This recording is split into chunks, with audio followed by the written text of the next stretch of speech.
आमच्या बाळासोबत गोवा ट्रिप सोपं नाही हा. रात्रभर ट्रेन डिले, थकवा, पण शेवटी जे मोमेंट्स मिळाले ना त्या आयुष्यभरासाठी खास राहतील. ब्लॉग आहे आमच्या फॅमिली ट्रिपचा. चला तर मग सुरू करूया.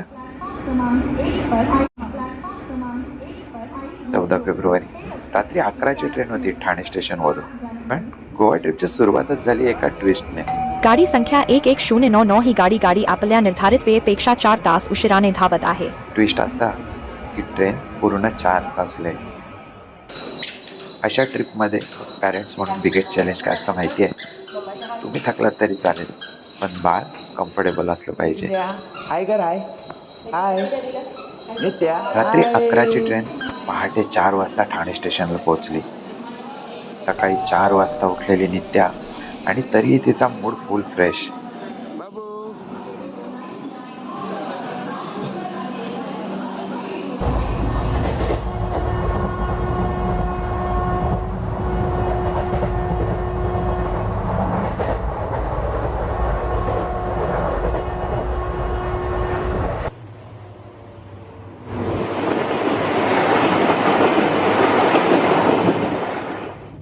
त्याचा हा पहिलाच रेल्वेचा प्रवास होता, का दूरचा. ठाणे ते गोवा. तिने खूप मजा मस्ती केली. 3-3:30 वाजताच्या दरम्यान तिचा तो मूड आणि तिचा तो फ्रेशनेस. तोंडावर बोट कसं ठेवायचं आणि ऍक्टिव्ह मूड खूप गरजेचा असतो अशा वेळेला तुमच्या सोबत असणाऱ्या लहान मुलांचा. 15 तारखेला दुपारी 3 वाजता आम्ही मडगाव स्टेशनला उतरलो.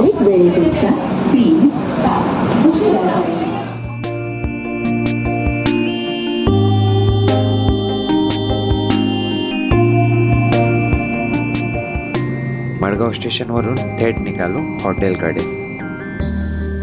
लॉंग जर्नी नंतर कोणीही एकच विचार करेल, आता जरा आराम भेटला पाहिजे.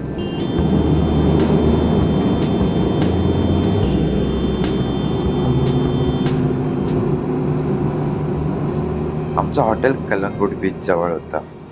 बीच पासून एकदम वॉकिंग डिस्टन्सवर फ्लोरा रेसिडेन्सी.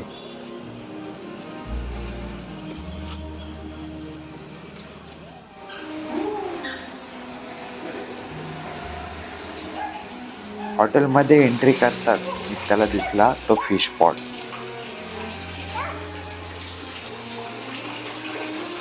एक भला मोठा फिश टँक आणि त्याच्यात खूप सारे मासे. तिला ते इतकं आवडलं की तिचा पूर्ण कंटाळा आणि थकवा सर्व विसरून ती त्या माशांसोबत खेळायला लागली.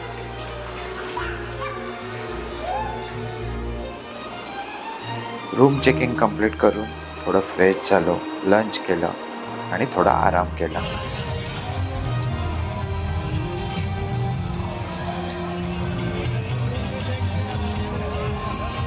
इव्हिनिंगला आम्ही कलंगूट बीचला गेलो.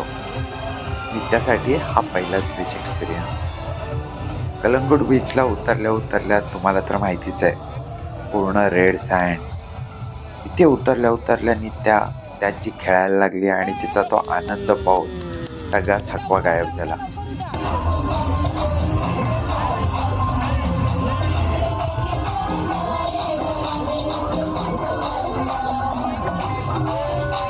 रात्री आम्ही डिनर केलं, सिंपल फूड, पण त्या वातावरणात ते खूप स्पेशल होतं.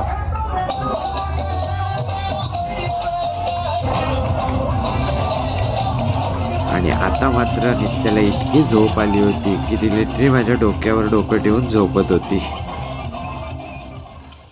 डे 2ची सुरुवातच झाली हेवी ब्रेकफास्टने, कारण आज फुल एक्सप्लोअर करायचं होतं. कालची नित्याची एक्साइटमेंट पाहता आम्ही दोघे सुद्धा खूप एक्साइटेड होतो. आम्ही विचार करत होतो की ती थकली असेल, तिला झोप पूर्ण होण्यासाठी आपल्याला लेट उठणं होईल, पण असं काहीच घडलं नाही. नित्या सकाळी आमच्यासोबतच रेडी झाली. मग आम्ही सुद्धा डिसाईड केलं की आपण आजपासूनच एक्सप्लोअर करायला सुरुवात करूया. सर्वात पहिलं तर बाहेर जाऊन बाईक रेंटवर घेतली. आणि हॉनेस्टली गोवा एक्सप्लोअर करायचा असेल तर बेस्ट वे बाईकच आहे. कलंगूट बीचवरून थेट निघायचा प्लॅन केला दोनापुला बीचला. तुम्हाला सर्वांना माहितीच असेल, सिंगम. हो, सिंगम मूवी मधला जो मेन शूटचा सीन आहे तो प्लेस. सो गाईज गोव्यातला डे आणि इथे दिसेल तुम्हाला नित्या. बाबू बाबू चल ये चल.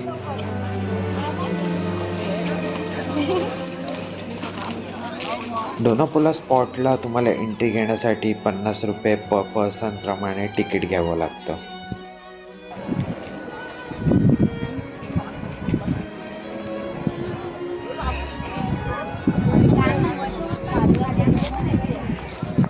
ए ची ची ची ची ची ते नाही घ्यायचं बाबू, ते नाही ते नाही ते नाही.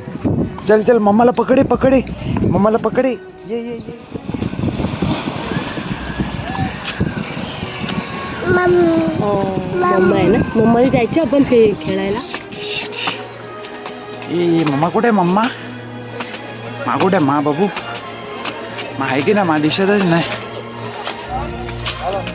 ए हाय मा आहे. डोनापोला एक सिनेमॅटिक लोकेशन आहेच, त्याचबरोबर एक सायलेंट बीच आहे. तिथे तुम्ही थोडा काळ शांत बसू शकताय. एक सुंदर असा व्ह्यू तुम्हाला इथून भेटू शकतो बीचचा. आणि एक ओल्ड गोव्याचं जर का तुम्हाला फील घ्यायचा असेल तर डोनापोला हा केव्हाही बेस्ट आहे.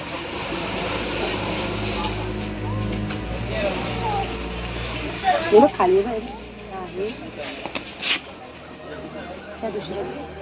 डे 1 मध्ये शांत, सुंदर आणि परफेक्ट फॅमिली टाइम आम्ही डोनापोलाला एन्जॉय केला.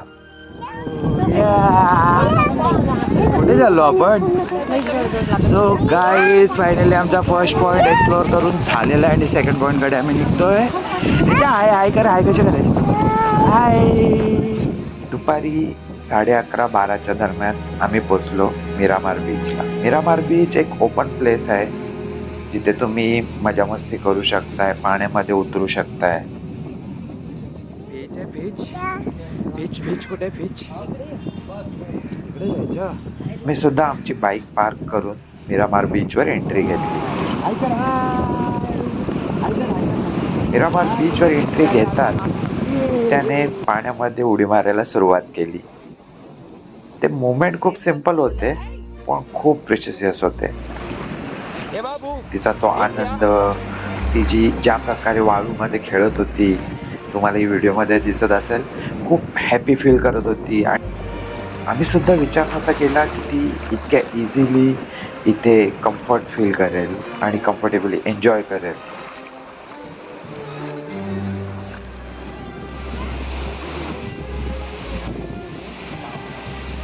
खरं सांगायचं झालं तर अशा ट्रिपमध्ये लक्झरी नाही तर ह्या अशा इम्पॉर्टंट मोमेंट्स खूप लक्षात राहतात, आठवणीत राहतात.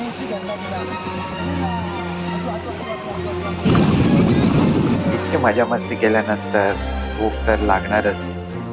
आम्ही डिसाईड केलं की लोकल फूड ट्राय करूया. मिरामार बीचवरून निघून पंजिम क्रॉस केलं. पंजिम क्रॉस केल्यानंतर कलंगूट रोडला जाताना एक लोकल रेस्टॉरंट दिसला. आम्ही तिथे जायचं ठरवलं. मस्तपैकी बांगडा फ्राय, सुरमई करी, भाकरी, भात, एक उत्तम गोवियन फूड आम्ही ट्राय केलं. आता जवळपास 3 वाजले होते. आम्ही त्या रेस्टॉरंटच्या जवळपास कोणती लोकेशन आहे का ते शोधत होतो. तिथून आम्हाला अगोडा फोर्ट खूप जवळ दाखवत होतं. जवळ म्हणजे तरी पण एक 45-40 मिनिटाचा रस्ता होता. आम्ही निघालो आमच्या ह्या दिवसातल्या शेवटच्याच ठिकाणाकडे. डे एंड अगोडा फोर्टवर करायचा ठरवला. अगोडा फोर्टवर पोचलो आणि शूटसाठी कॅमेरा काढला तर कॅमेराची बॅटरी ड्रॉप झाली होती. शूट करायला आम्हाला प्रॉपररित्या मिळालं नाही ते, तरी पण काही फुटेज मिळाल्या छोट्या छोट्या, त्या ह्या ब्लॉगमध्ये जोडतोय. अगोडा फोर्ट, अगोडा जेल अशी वेगवेगळी नावं आहेत आणि बरेचसे स्पॉट तिथे कव्हर करण्यासाठी आहेत. आमची कॅपॅसिटी तर संपलेली, पण मॅडमचं खेळणं आणि तिची ती energy. Bye bye bye bye bye.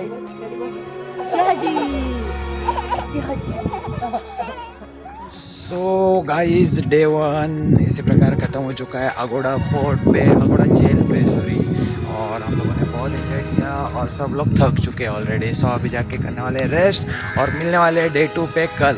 So कल का प्लान बताएंगे कल सुबह मॉर्निंग में। आदित्य से बाय बाय, टाटा कर बाय, पैंकी दे पैंकी। डे 3 अंजुना बीच, एक गोव्यातील सुप्रसिद्ध लोकप्रिय बीच, आणि तो इतका प्रसिद्ध का आहे हे तिथे गेल्यावर समजलं. बीचवर पोचता क्षणी आम्ही सुरुवात केली शॉपिंगला. शॉपिंग आजच्यासाठी नव्हती, शॉपिंग होती उद्यासाठी. उद्याचा दिवस खूप खास होणार होता. का, कशामुळे हे पुढे कळेलच तुम्हाला. शॉपिंग संपवून आम्ही थेट बीचवर एंट्री घेतली.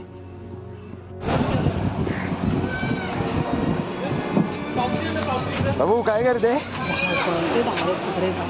रोशनीने थोडी हेअरस्टाईल केली, मी नित्यासोबत मजा मस्ती केली. विजिट किया है अंजुना बीच पे और ऑलरेडी हम बीच पे पहुंच चुके हैं. सो ये कुछ है अंजुना बीच का व्यू. नित्य से हाय हाय हाय कर हाय. खरं सांगायचं झालं तर वाघा बीचपेक्षा सुद्धा मला हा बीच थोडा ॲक्टिव्हिटीजसाठी खूप मस्त वाटला आणि शांत ओपन बीच होता. तुमच्यासोबत लहान मुलं असतील, तुम्ही फॅमिली जात असाल तर अंजुना बीच खूप खास आहे खेळण्यासाठी, पाण्यात उतरण्यासाठी.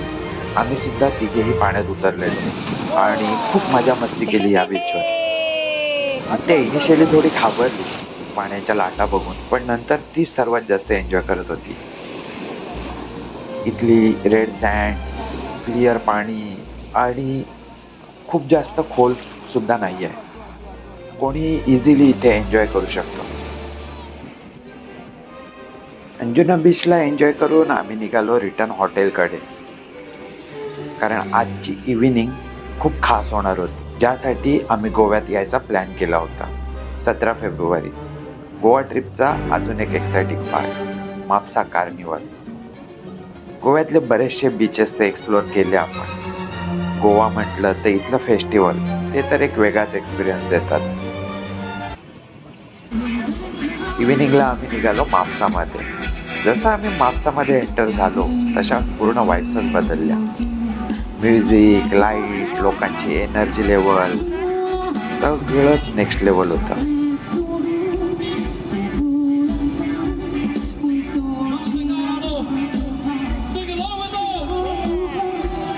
त्यासाठी हा कम्प्लिटली न्यू एक्सपिरियन्स होता. इतक्या क्राऊडमध्येही, इतक्या लाऊड म्युझिकमध्ये नित्या अजिबात घाबरली नाही. ती सगळं ऑब्झर्व करत होती, सगळं पाहत होती. आम्ही दोघे तिच्याकडे बघत होतो. ना रडली ना घाबरली, जस्ट एन्जॉय करत होती त्या मुमेंट्सना.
म्हापसा कार्निवल पाहून एक तर समजलं हा एक इव्हेंट नाही आहे गोव्यातला, हे गोव्याचं एक सोल आहे.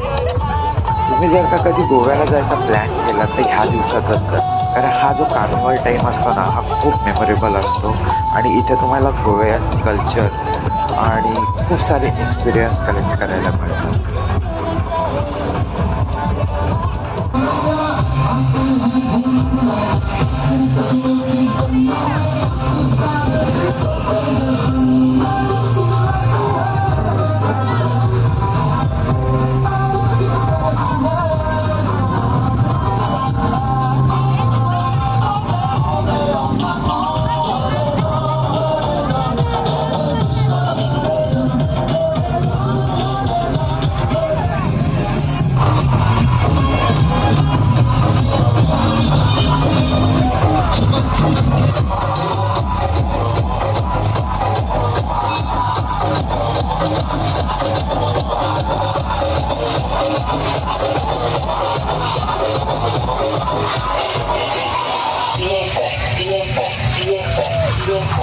Repite conmigo. Gala, gala, ahora digo rápido. Gala, pinga, la pinga, la pinga, la pinga, la pinga, la pinga, la pinga,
carnival enjoy करून आम्ही निघालो return हॉटेलकडे.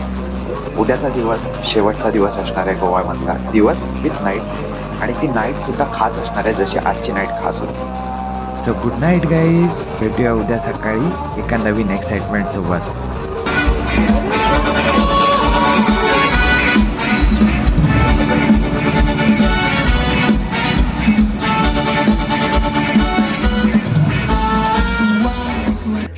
I got no love for the fakeness. If you wanna play tough and wanna hate this, I'll always show up. I don't ever slow up, no I don't take shit. I got no love for the fakeness. If you wanna play tough and wanna hate this, I'll always show up and make a statement. I don't ever slow up, no I don't take shit. I got no love for the fakeness. If you wanna play tough and wanna hate this, I'll always show up and make a statement. Day 4. चौथ्या दिवसाची सुरुवातच झाली एक सुप्रसिद्ध location पासून, बागा beach. आज आम्ही हा बीच निवडण्यासाठी सुद्धा एक खास कारण होतं, कारण आज आमचा लास्ट डे होता गोव्यामध्ये. आम्हाला पुन्हा नेक्स्ट डे ट्रॅव्हल करायचं होतं, त्यामुळे फोटोशूट, रील शूट सगळ्या गोष्टी आम्ही या ठिकाणी करायच्या ठरवल्या. पहिलं तर आम्ही इथे फोटोशूट केलं, त्या रिलेटेड काही मस्त क्लिक्स तुम्हाला इथे दाखवतोय व्लॉगमध्ये.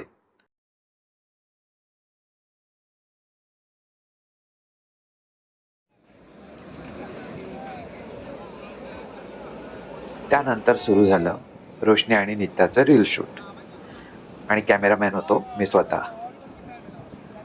हे मोमेंट खरंच खूप सिनेमॅटिक झाले. Hello viewers, welcome back. और आज हमारा था आखिरी दिन गोवा में। जैसे कि आपने बहुत सारे लोकेशंस हमने एक्सप्लोर किए गोवा में। नित्या के साथ इतना घूमना बहुत ही अमेजिंग एक्सपीरियंस था और उसने भी बहुत एंजॉय किया। नित्या हाय हाय, कैसे करते हाय। और आज हमारा लास्ट दिन है गोवा में और अभी हम हैं बागा बीच पे। सो बहुत सारी मजा मस्ती की इस टूर के दौरान और पूरा ब्लॉग हमने ऐसा कंटिन्यू नहीं बनाया है। जो भी मेमोरेबल स्पॉट है वो हमने कवर करने की कोशिश की और वो इस ब्लॉग में दिखा है। अगर ऐसे ब्लॉग आपको अच्छे लगते हैं और हमारा ये जो फैमिली कंटेंट है वो देखने के लिए आपको अच्छा लगता है और इन्फॉर्मेटिव रहता है तो चैनल को लाइक शेयर और सब्सक्राइब करना मत भूलना। So take care guys, bye bye. Bye कर बाबू, बाय।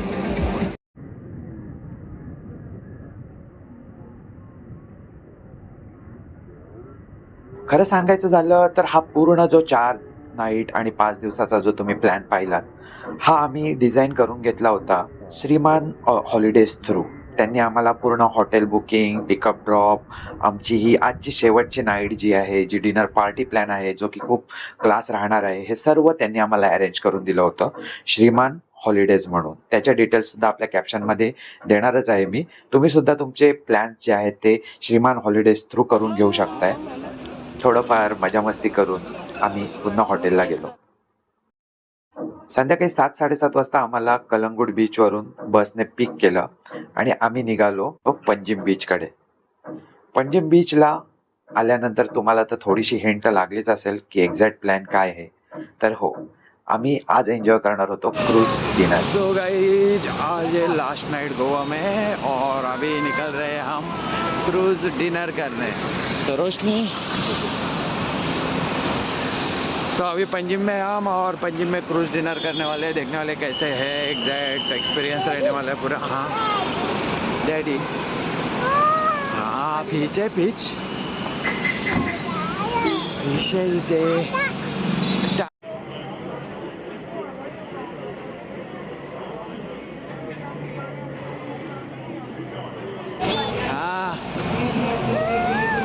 ते बघ समोर बघ काय।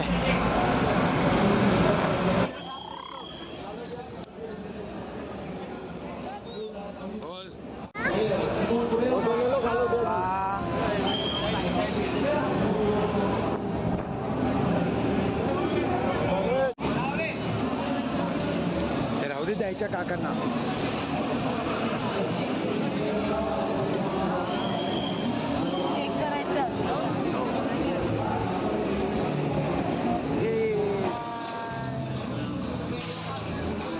आम्ही क्रूजमध्ये एंट्री केली आणि तिथला जो एकंदरीत माहोल होता खूप क्लास होता आणि खूप एनर्जेटिक होता।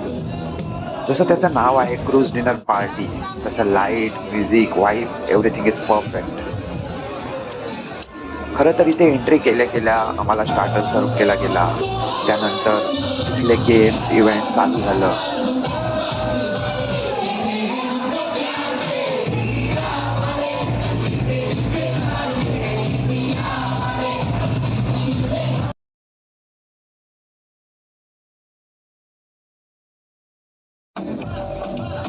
आणि ह्या पूर्ण डिनर पार्टीचा हायलाईट म्हणजे नित्याने तिथे डान्स केला, तो पण स्टेजवर।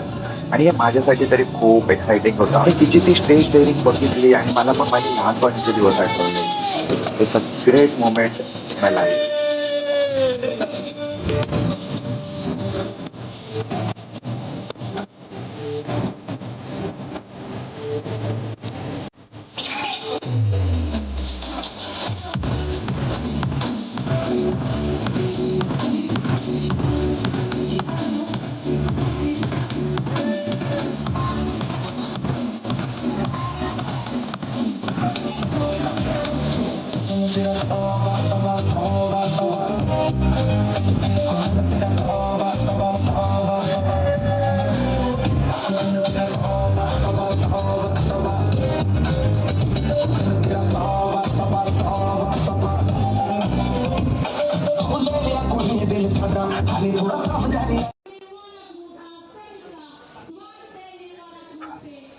ही क्रूज पार्टी परफेक्ट ह्या ट्रिपची एंडिंग पार्टी राहणारी होती आणि आज देखील मी ती मोमेंट आठवली तर खूप भारी एक्सपिरियन्स वाटत होतो.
तर अशा मोमेंट तुम्ही सुद्धा तुमच्या लाईफमध्ये एन्जॉय केल्या पाहिजेत किंवा क्रिएट केल्या पाहिजेत. गोव्यालाच गेलं पाहिजे असं नाही, तुम्ही तुमच्या लहान मुलांसोबत, तुमच्या फॅमिली मेंबर्ससोबत असे मोमेंट्स आपल्या आयुष्यात खूप आपल्याला बरंच काही आठवणी देऊन जातात असं मला तरी वाटतं. आजच्या नाईटसोबतच आमची गोवा ट्रिप तर संपली, पण या मेमरीज कायम राहणार. 1.5 वर्षाच्या बाळासोबत ट्रॅव्हल करणं सोपं नसतं, पण त्या मोमेंट्ससाठी, त्या आठवणींसाठी तर चालतं ना. हा ब्लॉग आवडला असेल तर प्लीज लाईक करा, तुमच्या फॅमिलीसोबत शेअर करा. अशा रिअल ट्रॅव्हल स्टोरीजसाठी चॅनलला सबस्क्राईब करा. Thanks for watching guys.